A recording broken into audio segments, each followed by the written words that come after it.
भगवान की प्राप्ति कलयुग में होती है। और भगवान कैसे देखा जाता? जैसे आप ओम देख रहे हैं, आप ओम देख रहे, लेकिन ये चर्म आंखों से नहीं, ये शरीर की इन दोनों आंखों से नहीं देख सकते हो, क्योंकि वो बहुत सूक्ष्म है। उसके लिए दिमाग चाहिए, ज्ञान चक्षु चाहिए, तीसरा नेत्र शिव नेत्र चाहिए आपको, आपके पास। और वो अगर कहीं शिव नेत्र ज्ञान चक्षु दिव्य दृष्टि मनुष्य मंदिर में खुल जाए तो परमात्मा को आप ऐसे देख सकते हो जैसे हम आपको देखते हैं। हम आपसे बात करता हूं, ऐसे उससे बात है, लेकिन वो इस पंचभौतिक शरीर में नहीं है, वो इससे अलग है। लेकिन आपको इस शरीर से अलग होकर उसके पास पहुंचना होगा, तब दर्शन होगा, तब उसका दीदार होगा, ऐसे नहीं। तो मैं अमूल्य चीज आपको देता हूं, इस जो दूंगा है उसको कहते हैं आत्माओं के धन का दान, इसको नामदान कहते हैं। ये आप चाहे चारों तरफ घूमोगे आपको मिलेगा नहीं, और घर बैठे मिल रहा तो कहते हैं दरवाजे पर गंगा आ जाए तो खूब छक्कर के नहाओ। जब घर बैठे तुमको मतलब ये है कि ये आत्मिक जो संपत्ति ये भगवान की और खुदाई खजाना रूहों का मिले तो खूब अच्छी तरह से दिल बोर कर उसमें स्नान करो, तो कलमल के ये सब क्लेश, कलमल की गंदगी ये सब धुल जाए और मन बुद्धि चित्त अंतःकरण जीवात्मा शुद्ध और साफ निर्मल पवित्र हो जाए और निर्मल जन सो मोह पावे, मोह छिल छिद्र कपट नहीं भावे। मुझको कपटी और धोखेबाज दगेबाज और पापी नहीं पा सकता, निर्भर पा सकता। किसमें? कलयुग में। सतयुग की बात और त्रेता द्वापर की नहीं, कलयुग की बात। और कलयुग में बहुत लोगों ने उस भगवान को प्राप्त कर लिया। तो अमूल्य चीज लीजिए आप, छोटी मोटी चीज नहीं, आपको बड़ी चीज देने आया, उसको लो। बच्चे और बच्चियों, आपको घबराने की कोई बात नहीं है, सब धीरे से समझ में आ जाएगा। इसको कहते हैं नामदान, ये जीवात्माओं के धन का दान है, इसको लो आप। उसके ऊपर चौथा, उसके ऊपर पांचवा, अपने अपने स्थान पर बैठकर ये पांचों अलग अलग बाजे बजाते रहते हैं। इनको हिंदी शब्दों में देववाणी, ब्रह्मवाणी, आकाशवाणी, अनहतवाणी, गैबवाणी, मुसलमान कहते हैं आत्मानी आवाज और कलमा और आयतें, और अंग्रेजी शब्दों में इसको साउंड कहते हैं। इन्हीं बाजों को पकड़ाकर ये सारी जीवात्माओं का भंडार, एक छोटा सा रूहों का खजाना सतलोक से, यानी इन बाजों के द्वारा उतार करके भेजा गया। एक बाजे से दूसरा, दूसरे बाजे से तीसरा, तीसरे बाजे से चौथा और चौथे बाजे से पांचवा, सबसे नीचे वाला बाजा घंटा उसमें यहां उतार करके बाजों के द्वारा इन जीवात्माओं को लाया गया है। कहां पर? यहां जमीन पर, इस मृतलोक में। यहां पर जब इनको यहां लाए तो निर्मल भगवान ने मसाला मिलाकर मां के पेट में खोल तैयार किया। खोल कहते हैं शरीर। जब 5 महीने का तैयार हो गया तो मेरी तरफ देखो, इधर देखो, मां के पेट में दोनों आंखों के बीचों बीच ये दरमियान में जीवात्मा को यहां पर ला करके बैठा दिया। इधर देखिए आप, जीवात्मा की आंख खुली है, जीवात्मा के कान खुले और जीवात्मा की नाक खुली। ये मां के घर में ये सब बाजे सुनती है। ये जीवात्मा घंटा भी सुनती, जितने बाजे बज रहे सब सुन रही और आंख से देखती। जब 9 महीने पूरे हुए और बच्चा घर से बाहर आया तो सतयुग जोगी सब विज्ञानी, सब बच्चे बच्चियां सब विज्ञानी और करार ध्यान पर बैठा। सारी जीवात्माएं इन बाजों को पकड़ के एक बाजे से दूसरा, दूसरे से तीसरा, तीसरे से चौथा, चौथे से पांचवा, एक पलक में पकड़ के चढ़ गए सतलोक में। और वहां से इन बाजों के द्वारा एक पलक में उतर आए, चल गए, उतर आए, चल गए। दिन में कितने बार जाना, कितने बार आना, कोई पर्दा नहीं, कोई गंदगी नहीं, न पाप की, न पुण्य की, न अच्छे की, न बुरे की, न न्याय की, न अन्याय की, न सत्य की, न वेद, न कतेब, न कुरान, न पुराण, कुछ नहीं। 1 लाख वर्ष की आयु थी इनकी, ये जो बैठे थे 1 लाख वर्ष की आयु आपको मिली थी। रोज आते थे, रोज आते थे, और उस सतपुरुष का रोज दर्शन दीदार करना, यानी निरंजन भगवान का, ब्रह्म का भी, पार ब्रह्म का भी, माँ का, गर्भकोश का भी ये दर्शन करते हुए और सीधे वो सतपुरुष का दर्शन जो सच्चा अपना मतलब है कि बाप है, जो सच्चा पिता, वहां आना और जाना, आना और जाना। जब लाख वर्ष की आयु पूरी हुई तो ये सब जाने लगे, सब। तो निरंजन भगवान ने सोचा कि मेरी तो मेहनत सब बेकार हो जाएगी, ये सब चले जाएंगे तो बेकार हो जाएगी। तो उन्होंने फौरन अपनी शक्तियां पैदा की और उनको जब जन्म दे दिया तो आदेश दे दिया कि चले जाओ, घोर जंगल में तपस्या करो। तो ये लोग चले गए, 20,000 बरस तक तपस्या की। इनका नाम क्या है? ब्रह्मा विष्णु महादेव। जब ब्रह्मा ने समाधि लगाई तो उनको देववाणी सुनाई दी, निरंजन भगवान ने चारों वेद लिखे, बहुत पत्र, जो मैं बोलूं सब लिखते जाओ। वो जो कुछ बोलते गए वो सब लिखते चले गए। तो 80,000 कर्मकांड, 16,000 उपासना कांड और 4,000 ज्ञान कांड, 1 लाख श्लोक है। पूरा विधान बना दिया। जब विधान बन गया तो उन्होंने आदेश दिया कि इन सब मनुष्यों को सुना दो कि पूरा पाप का, पुण्य का, अच्छे का, बुरे का, न्याय का, अन्याय का, लूले का, लंगड़े का, अमीर का, गरीब का, राजा का, रैयत का, 4 खानों का, 84 लाख योनियों का, और 9 स्वर्ग का और नरक का सब विधान बन गया। सबको आजादी दी जाती, जो कोई कर्म अच्छा बुरा पाप पुण्य करेगा सब अपना अपना सबको भोगना है, ये सब लिखा गया। आपको सुना दिया और तिथि तारीख रख दी कि इस तिथि तारीख के बाद जो कोई भी अच्छा बुरा पाप पुण्य करेगा सब अपना अपना भोगना पड़ेगा। बस तिथि तारीख निकल गई, कभी अच्छा कभी बुरा, कभी न्याय कभी अन्याय, कभी सत्य कभी असत्य है।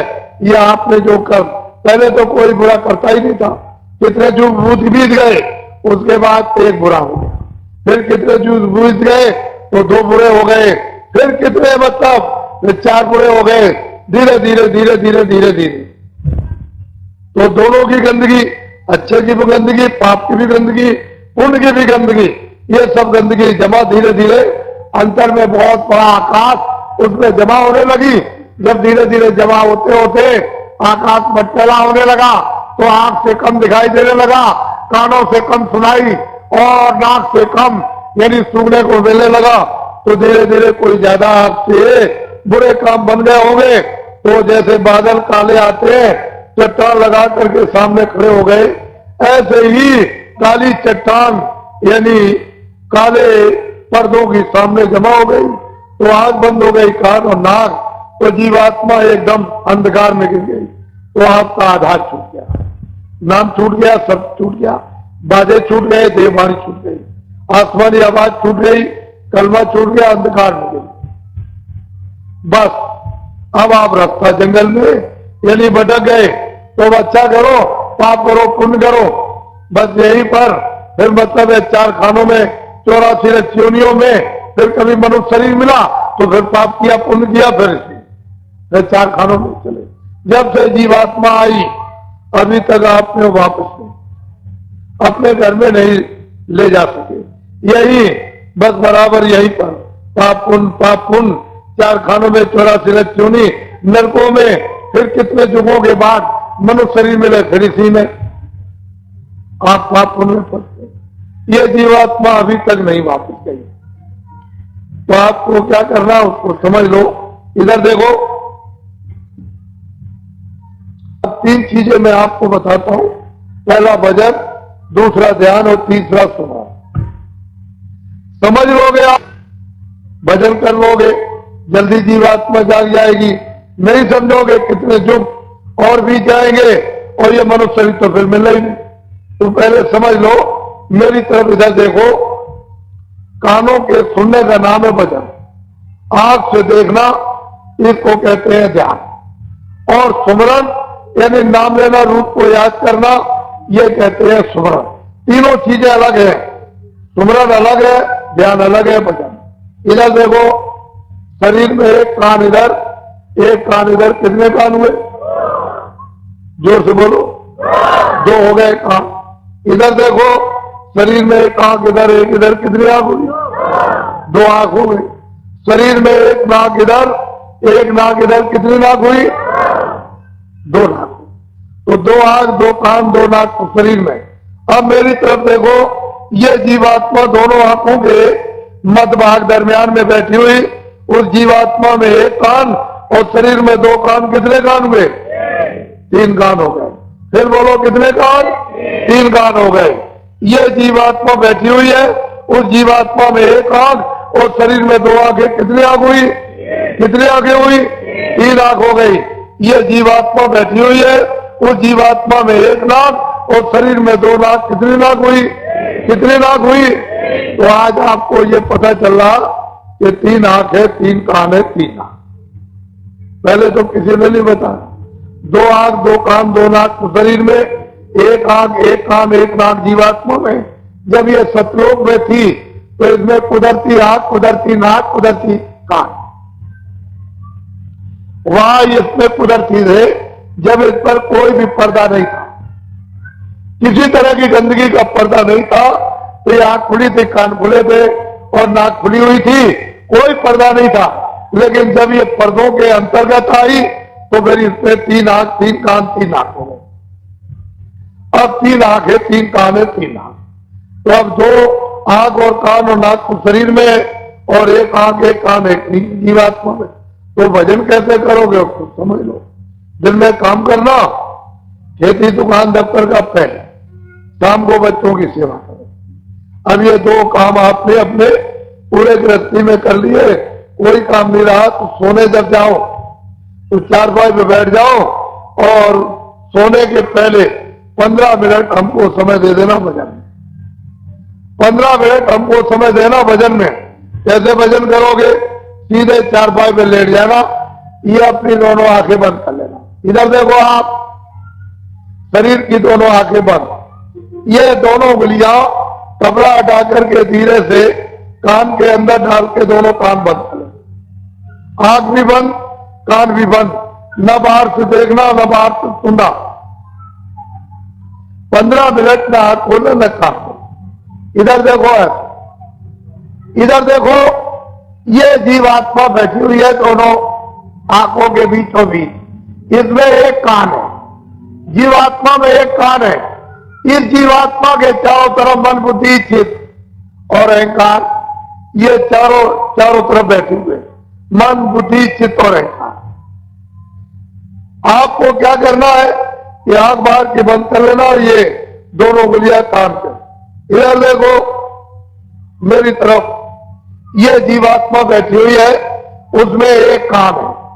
तो जीवात्मा के कान का रास्ता अंदर से, इसके चारों तरफ मन, बुद्धि, चित्त। तो मन को, बुद्धि को, चित्त को यही रोक लेना। घर में, झगड़े में, दुकान में, खेती में कहीं मत जाने देना। यही रोक करके आधे मिनट या रोक करके रखना जीवात्मा के कान के साथ। और इधर देखो, ऊपर की तरफ ऊंचा ध्यान देकर जीवात्मा के कान से सुनना। जितना ऊंचा ध्यान देकर सुनोगे उतना ही आपको साफ सुनाई देगा। जब आधा मिनट हो जाएगा तो कोई आवाज आपको सुनाई देगी, तो 14 मिनट लगातार जीवात्मा के कान से सुनना और ये पहचानना, परखना आवाज कैसी हो रही, आदमी कैसा बोला, चिड़िया कैसी बोल रही। जब समझ लो कि 15 मिनट हो गए होंगे, छोड़ दो, सो जाओ। सुबह उठना, दिन में अपना काम करो, बच्चों की सेवा। जब शाम को सोने फिर जाओ तो फिर हमको 15 मिनट फिर भजन में समय दे देना, सीधे चारपाई पे लेट जाना। ये बाहर की दोनों आंखें बंद। इधर देखो, दोनों उंगलियां कान के अंदर डाल के कान। मेरी तरफ देखो, ये जीवात्मा बैठी हुई है, इसके चारों तरफ मन बुद्धि चित्त, तो मन को बुद्धि को चित्त को यहाँ रोक करके रखना जीवात्मा के कान के साथ। इधर देखो ऊपर की तरफ ऊंचा ध्यान देकर के गौर से, यानी जीवात्मा के कान से सुनना, बहुत ध्यान देकर ऊपर की तरफ, तो ऊपर से आवाज आती हुई आपको सुनाई देगी। आज से कल आपको तेज आवाज सुनाई देगी। समझ लो कि 15 मिनट हो गए होंगे, छोड़ दो, सो जाना। सुबह उठो, अपने जो भी काम करते हो दिन में सब काम करो, बच्चों की सेवा। शाम को जब सोने का समय हो तो फिर 15 मिनट हमको समय दे देना, सीधे चारपाई पे लेट जाओ, ये दोनों आंखें बंद, दोनों उंगलियां कान में डाल के कान बंद कर। इधर देखो मेरी तरफ, ये जीवात्मा बैठी है, इसके चारों तरफ मन बुद्धि चित्त या रोक करके जीवात्मा के कान के साथ लगाकर ऊपर की तरफ ऊंचा ध्यान देके सुनना। दोनों दिनों से तीसरे दिन तेज आवाज सुनाई देगी। जब समझ लो 15 मिनट हो गए तो छोड़ देना, सो जाना। सुबह उठो, अपने काम करो, बच्चों की सेवा। 4 दिन, 8 दिन, 12 दिन, 20 दिन, 1 महीने, 1.5 महीने, रोज, प्रतिदिन, हर रोज, दर रोज नागा मत करना। 15 मिनट का समय तुम रोज देना। चारपाई पे लेट कर मेरी तरफ देखो, सीधे लेट जाना, आंखें बंद। ये दोनों उंगलियां कानों में डाल के कान बंद कर लेना। ये जीवात्मा बैठी हुई है, इसमें कान है एक, इसके चारों तरफ मन बुद्धि चित्त या रोककर कानों के साथ ऊपर की तरफ ऊंचा ध्यान देकर आप गौर से 20 दिन के बाद, 1 महीने के बाद गाने और बाजे सुनाई देने लगेंगे। नशा मस्ती आप पर जोर की चढ़ेगी। जब नशा चढ़े, मस्ती चढ़े, तो बाबा जी की बात को याद रखना, किसी से कह मत देना कि मैं ऐसे गाने और बाजे सुनता हूं। मैंने दुनिया में ऐसे गाने बाजे कहीं नहीं सुने। जब आप किसी से कह दोगे तो ऊपर बैठे हुए बंद कर देंगे, फिर आपको बिल्कुल सुनाई नहीं देगा। तो क्या करना, छुपा लेना, हजम करना, किसी से मत कहना। और क्या करना, 15 मिनट और बाद 30 मिनट कर देना। सीधे चारपाई पे लेट जाना, दोनों आंखें ये 30 मिनट के लिए बंद रखना। ये दोनों उंगलियां कानों में डालकर इस तरह से कान बंद कर लेना। बाहर की कोई आवाज अंदर मत जाने देना। जो ऊपर गाने और बाजे जीवात्मा के एक कान से सुनाई देते हैं, उनको सुनते सुनते सुनते उनको सुनते सुनते धीरे धीरे लय हो, उनमें मिलो, तो बहुत तेज आवाज आएगी। वो एकाएक बर्दाश्त नहीं कर सकते हो, हजम नहीं कर सकते हो, सहन नहीं कर सकोगे, बहुत तेज आवाज। इतनी आवाज यहाँ किसी चीज पर नहीं है, इतनी तेज आवाज आएगी। तो उसमें भी थोड़ा टाइम लगेगा, महीने का लग जाए, 1.5 महीने का लग जाए, 2 महीने का, बहुत तेज आवाज। धीरे धीरे जैसे मिश्री का ढेला पानी में डाल दो तो धीरे धीरे घुलता है, ऐसे धीरे धीरे सुनते सुनते सुनते सुनते लय हो, रत हो, उसमें मिलो। जैसे मिलोगे, रत होगे, तो आवाज हजम होने लगेगी, बर्दाश्त होने लगेगी। बहुत नशा, बहुत मस्ती चढ़ेगी। जब उठोगे तो ऐसा समझोगे कि आधा सेकंड हुआ। कभी कभी ऐसा हो जाएगा 2 घंटे भी हो जाएंगे, सुनते सुनते आनंद में नशा मस्ती चढ़ जाएगी। तो फिर 2 घंटे के बाद जब उठोगे तो ऐसा मालूम होगा 1 मिनट हुआ। कभी देखोगे कि मैं 6 बजे यानी भजन पर मैं बैठा था और 8 बज गया, 2 घंटे हो गए, ऐसा मालूम होगा 1 मिनट हुआ। ऐसा नशा, ऐसी मस्ती चलेगी। बस इतना ध्यान रखना, किसी से कहना नहीं। जैसे ही तुमने कह दिया ऊपर बैठे बटन, जैसे बटन बंद करते हैं तो बिजली बंद हो जाती है, ऐसे ही फट से बंद कर देंगे तो फिर आपको सुनाई नहीं देगा। समझ लो, हजम करना, छुपा लेना। स्त्री पुरुष से नहीं, पुरुष स्त्री से नहीं, बच्चे माँ बाप से नहीं, माँ बाप बच्चों से नहीं, दोस्त दोस्त से नहीं, किसी से मत कहना, हजम कर लेना। इसको कहते हैं भजन। सुनने का नाम भजन। सुनने का नाम बोलो, सुनने का नाम, सुनने का नाम, सुनने का नाम भजन। ये जो मौके गाना गाते हो और हाथ से कोई बाजा बजाते हो, इसका नाम भजन नहीं है, ये वो सघट भजन।